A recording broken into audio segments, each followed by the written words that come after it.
Manchuria थी। वो हमेशा अपना कोई कारोबार शुरू करना चाहती थी। उसकी शादी एक अमीर परिवार में हुई थी। एक दिन रानो चुरिया अपने पति मानो जुड़े से कहती है, मानो जी, मेरा सपना है कि मैं अपना कोई कारोबार करूं। मेरी माँ के घर के बाहर एक लाल मिर्ची का खेत है। खेती करना मेरा बहुत बड़ा शौक है। मैं चाहती हूँ कि मैं उसकी देखभाल करूं और उनसे खूब मुनाफा कमाऊं। रानो, हमारे पास ऊपर वाले का दिया हुआ सब कुछ है। मेरी माँ तुम्हें इस चीज की इजाजत कभी नहीं देगी। मानो जी, ये जायदाद सब आपके अकेले की थोड़ी है। आपके भाई और भी है। सब में तकसीम होकर आपके हिस्से में क्या आएगी? कल को हमारे बच्चे होंगे, हम उनका अच्छे से पालन पोषण कैसे कर सकेंगे? और तुम ठीक कह रही हो। मैं कल सुबह माँ जी से बात करूंगा। रामचरिया और माधोचुरा दोनों बातें करते करते सो जाते हैं। अगली सुबह मानोचुरा अपनी माँ के कमरे में जाता है। माँ जी, आपसे एक बात करनी थी। वो रानू, हाँ बोलो, क्या रानो, क्या कहना चाहते हो? माँ जी, वो रानो अपनी माँ के घर में जो खेत लगा है उसकी देखभाल करना चाहती है। उसे खेती करने का बहुत शौक है। पत्नी को आए अभी दिन ही कितने हुए हैं जो वो काम करना चाहती है। पक्षी क्या कहेंगे? हमारी कोई इज्जत है इस जंगल में? हमारा नाम है। सब पक्षी हमारा बहुत एहतराम करते हैं। ये सारे काम छोटी जाति के पक्षी करते हैं। इतने में रामू चिड़िया भी वहां आ जाती है। माँ जी, ये छोटी बड़ी जाति कुछ भी नहीं है। ऊपर वाले ने हम सबको बराबर बनाया है। ये छोटी बड़ी जात बरादरी तो हम जैसे पक्षियों ने खुद बनाई है। हाँ, अब तू मुझे सिखाएगी कि क्या छोटा और क्या बड़ा। चुपचाप जाओ और अपने कमरे में बैठो। कोई खेती वेती नहीं करनी। रानो चिड़िया उदास मन के साथ वहां से चली जाती है और माधो चुड़ा भी अपने काम पर चला जाता है। रानो चिड़िया की सास किसी काम की वजह से घर से बाहर जाती है तो उसे वहां गोरी कभी मिल जाती है। माँ जी, कहाँ जा रही हैं आप? कोई काम था तो मुझे बता देती, मैं कर देती। नहीं गोरी बेटी, मैं तो वैसे ही अपनी सहेली से मिलने जा रही थी। गौरी कभी बहुत तेज थी। उसे चापलूसी करने की बहुत आदत थी। माँ जी, आपकी बहू कैसी है? वो भी ठीक है, बहुत अच्छी है मेरी बहू। बेटी हर बात मानती है। माँ जी, अपनी बहू को अपने काबू में रखिएगा। ज्यादा हंस हंस कर बातें ना करना उससे। गौरी, तुम ठीक कह रही हो, तुम फिक्र ना करो, मैं उसे अपने काबू में ही रखूंगी। ऐसा कहकर रानो चिड़िया की सास वहां से चली जाती है। रानो चिड़िया अपने घर में अकेली बैठी बोर हो रही थी। क्या था अगर माँ जी मुझे काम कर लेने देती? ऐसे घर में भी फ्री ही तो बैठी हुई हो। क्यों ना मैं माधो जी को लेकर अपने माँ वाले जंगल में जाऊं कुछ दिनों के लिए। वहां जाकर मैं देख सकूंगी अब खेत कैसा है। उसकी देखभाल तो कोई कर नहीं रहा होगा। माँ जी आती है तो उनसे बात करती हूँ, शायद मान जाए। मैं घूमने के बहाने से जाऊंगी। ऐसे ही शाम हो जाती है और माधो चुरा भी घर वापिस आ जाता है। मानो जी, मेरा अपनी माँ वाले जंगल जाने को बहुत दिल कर रहा है। क्या आप मुझे ले जाएंगे? जब से मेरी शादी हुई है आप मुझे कभी भी नहीं लेकर के। अच्छा ठीक है, माँ जी आएंगी तो मैं उनसे बात करता हूँ। तुम खाना ला दो मुझे। रामू चिड़िया रसोई में जाती है और अपने पति के लिए खाना बनाती है और उसे लाकर देती है। मानो चुरा खाना खाता है। रोनू, मुझे लगता है माँ जी आ गई, मैं जाकर बात करके आता हूँ। अगर मान गई तो हम सुबह होते ही निकल जाए। मानो चिड़ा उठता है और अपनी माँ के कमरे में जाता है और उसे जाकर सारी बात बताता है। हाँ, ले जाना, काफी अरसा हो गया, फूक ही नहीं गई। मानो चुरा खुश हो जाता है। बहुत बहुत धन्यवाद आपका माँ जी। मानो चुरा अपनी माँ का धन्यवाद बोलकर वापस अपने कमरे में जाता है और रानो चिड़िया को बताता है। रानो चिड़िया ये सब सुनकर बहुत खुश हो जाती है। रात हो जाती है और वो दोनों सो जाते हैं। सुबह होते ही मानो चुरा और रानो चिड़िया दोनों अपने माँ वाले जंगल में चले जाते हैं। रानो चिड़िया वहां जाकर अपनी माँ का लताया हुआ खेत देखती है। देखिए मानो जी, मेरी माँ ने इतनी मेहनत से लगाया था ये खेत अब इसकी क्या हालत हो गई है, बिल्कुल सूख रहे हैं ये लाल मिर्ची के पौधे। रानो तुम फिक्र ना करो, हम दोनों यहाँ आए हैं ना, अब हम दोनों मिलकर इसको ठीक कर लेंगे। यहाँ माँ जी कौन सा हमें देख रही हैं, और जहाँ कोई भी नहीं जो जाकर हमारी शिकायत माँ को लगा सके। रामचुरिया हंसने लग जाती है। हाँ मानो जी ठीक कह रहे हैं आप। अब हम जैसी से इस खेत को पानी देते हैं, क्योंकि हमने 2 दिन बाद वापस भी जाना है।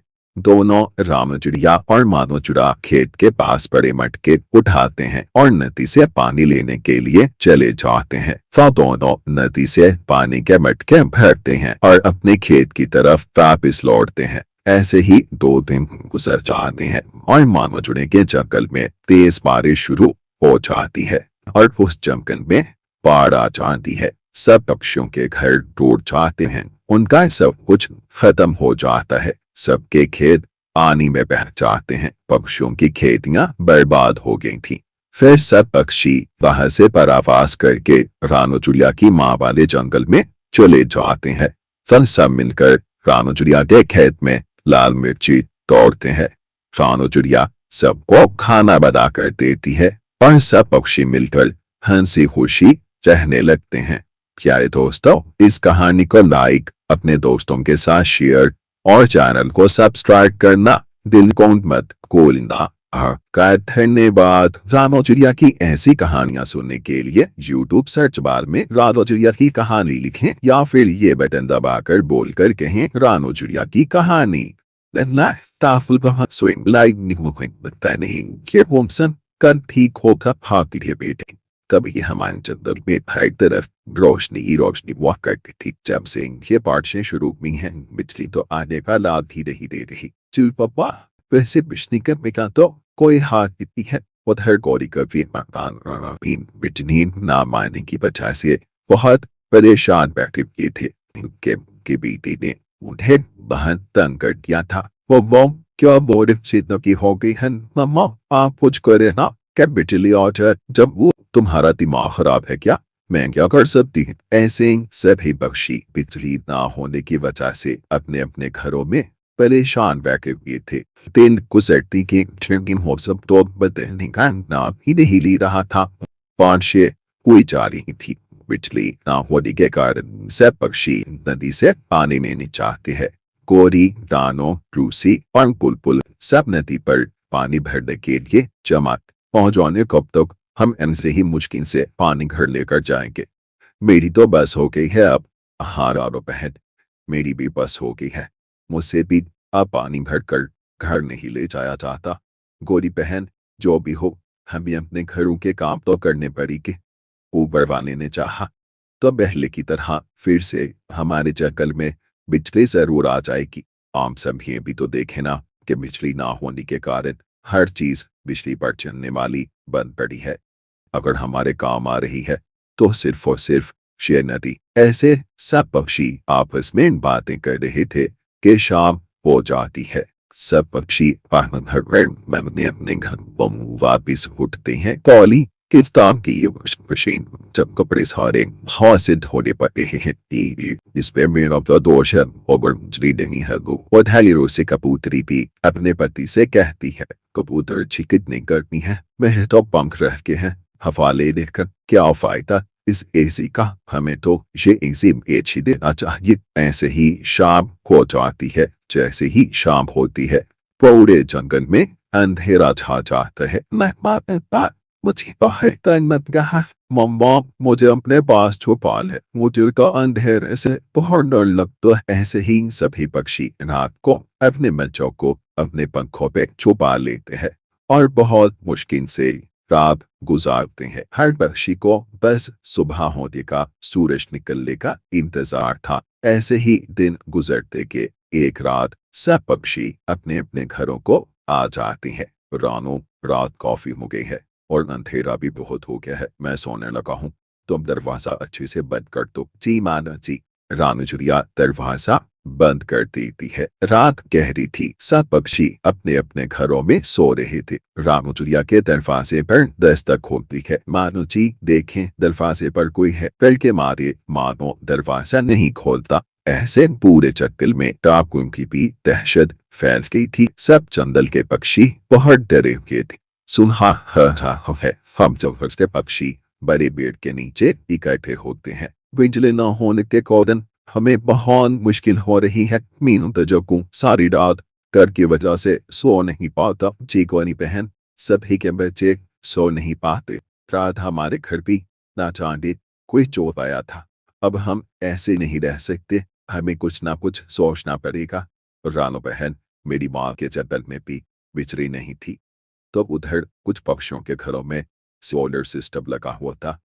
क्यों ना हम सोलर सिस्टम लगवा। बातें करते करते ऐसे ही शाम हो जाती है। कुछ दिनों बाद जंगल के जो अमीर पक्षी थे उनके घर सोलर सिस्टम लग जाते हैं और उनके घरों में बिजली आ जाती है। लेकिन कुछ घर अभी ऐसे ही थे जिनके घरों में लाइट नहीं थी। फिर से सारे पक्षी बड़े पेड़ के नीचे इकट्ठे होते हैं। आज सबको मेरा साथ देना होगा। अगर हम इकट्ठे हो जाए तो हमारे घरों में बिजली आ सकती है। हम गरीब पक्षी ये महंगे सोलर सिस्टम नहीं लगवा सकते। क्यों ना हम सब पक्षी इकट्ठे होकर पापदा दफ्तर जाएं। हम वहां जाकर दरख्वास्त दें कि हम सरकार से बोलेंगे कि हमारे जंगल में बिजली का बंदोबस्त किया जाए। फिर सब पक्षी एक साथ वापदा दफ्तर जाने का प्लान बनाते हैं। ठीक है, फिर सुबह सब पक्षी समय बनाचा हम सब मिलकर चलेंगे। फिर सब पक्षी अपने अपने घरों को चले जाते हैं। क्या हो, अब हमारे घर पे लाइट आ जाएगी, मैं भी मोबाइल चला सकूंगा। मैं सुबह 8 भी टाइम पर चले जाना, हमारे घर पे लाइट आ जाएगी, कितना मजा आएगा। हाँ गुड़िया बहन, हम फिर आराम से अपने घर में बैठकर पढ़ सकेंगे। ऐसे बातें करते करते रात हो जाती है। सब पक्षी सो जाते हैं। फिर सब पक्षी मिलकर वाप का ऑफिस जाते हैं और दरख्वास्त लिखकर देते हैं। कुछ दिनों बाद सरकार वापडा टेप को जंगल भेज देती है और वो बिजली ठीक कर देते हैं। पूरे जंगल में बिजली आ जाती है। सब पक्षी बहुत खुश थे। कबूतर जी देखें, इस एसी की हवा कितनी ठंडी आ रही है। कॉलो शुक्र है बिजली आई, मैं भी वॉशिंग मशीन में कपड़े धो सकूंगी। या और पोहू भी मनत के रोशनी में पै रहे थे। सभी पक्षी बहुत खुश थे। सालों बाद टैंकियों में पानी आया था और छत के घर रोशन थे। क्राई दोस्तों, इस कहानी को लाइक, अपने दोस्तों के साथ शेयर और चैनल को सब्सक्राइब करना बिल्कुल मत भूलना। आपका धन्यवाद।